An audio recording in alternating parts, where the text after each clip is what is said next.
Welcome to Lakshmi Tamil. இன்னைக்கு வந்து துவரை செடி பற்றி சொல்கிறேன். இங்கே பார்த்தீங்களா, துவரை வந்து இந்த மாதிரி பூ பூக்குது பார்த்தீங்களா. பூ இந்த மாதிரி தான் இருக்கும் பார்த்தீங்களா. பூவு காய் இந்த வந்து காய் நீளமாக இருக்குது. இந்த அவரைக்காய் மாதிரி குட்டியாக இருக்கும், ஆனால் அவரைக்காய் நீளமாக இருக்கும். இது வந்து சின்ன சின்னதாக இருக்குது. இது வந்து பெரியோர் செடி பார்த்தீங்கன்னா தெரியும். வேர் வந்து பார்த்தீங்களா எவ்வளோ பெரிய கண்டையாக இருக்குது.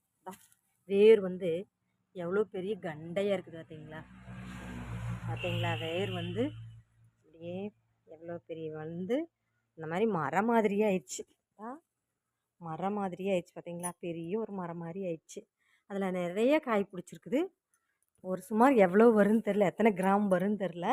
அதெல்லாம் எடுத்தால் தான் தெரியும். நான் அன்றைக்கி வந்து இந்த செடியை பற்றி தான் சொல்லியிருந்தேன்.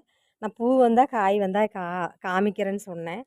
அது இப்போ வந்து பூ வந்து காய் வந்தாச்சு பார்த்தீங்களா. நிறைய காய் வந்திருக்குது, பூ வந்திருக்குது பாருங்கள். இதை இங்கே பார்த்து வச்சுக்கணுமில்ல. இதெல்லாம் நிறைய பேர்த்துக்கு தெரியாது. தெரிஞ்சவங்க தெரியட்டும், தெரியாதவங்களுக்கு தான் இந்த மாதிரி சொல்லி தரலாமில்ல. துவரை பருப்பு மட்டும் நம்ம சாப்பிட்டுட்ருக்குறோம், அது எப்படி வருதுன்னு தெரிஞ்சுக்கலாமில்ல. அதுக்கு தான் இந்த வீடியோ சரிங்களா.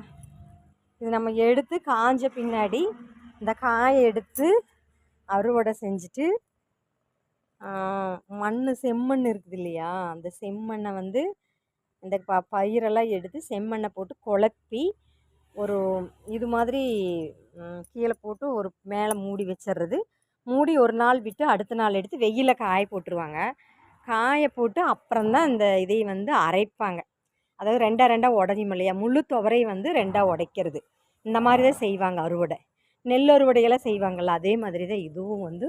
ஆனால் இது வந்து மண்ணில் குழப்பி போட்டு இந்த மாதிரி காய போட்டு அப்புறம் உடைக்கிறது தான். மிஷினில் கொடுத்து உடைக்கலாம். அந்த காலத்துலலாம் பார்த்திங்கன்னா ராய்க்கல்ல போட்டு தான் செய்வாங்க, நான் பார்த்துருக்கேன்.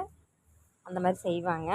இப்போமெல்லாம் பார்த்தாங்களே எதையோ தெரியாது. நானெல்லாம் சின்ன பிள்ளையா இருக்கும்போது வந்துட்டு வயசானவங்களாம் இந்த மாதிரி, அதாவது யாருமே தெரிஞ்சவங்களாம் இந்த மாதிரி, வயசானவங்கன்ட்டு இல்லை, எல்லாருமே இந்த மாதிரி இந்த மாதிரி அரைப்பாங்கள்ல, அந்த ராய்க்கல்லுன்னு சொல்லுவாங்க. அதில் வந்து இதை போட்டு அடித்தாங்கன்னா ரெண்டாக உடஞ்சி வரும்.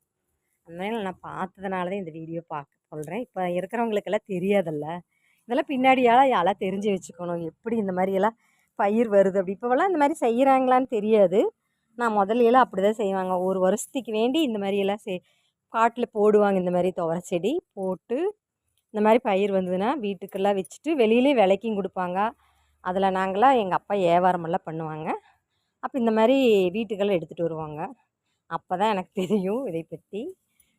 தெரிஞ்சவங்க தான் வீடியோ போடுறேன். நீங்களும் எல்லாம் தெரிஞ்சு வச்சுக்கணும். பின்னாடி எல்லாம் வர்ற காலத்தில் இதெல்லாம் மறந்துடும். அதனால் துவரை செடி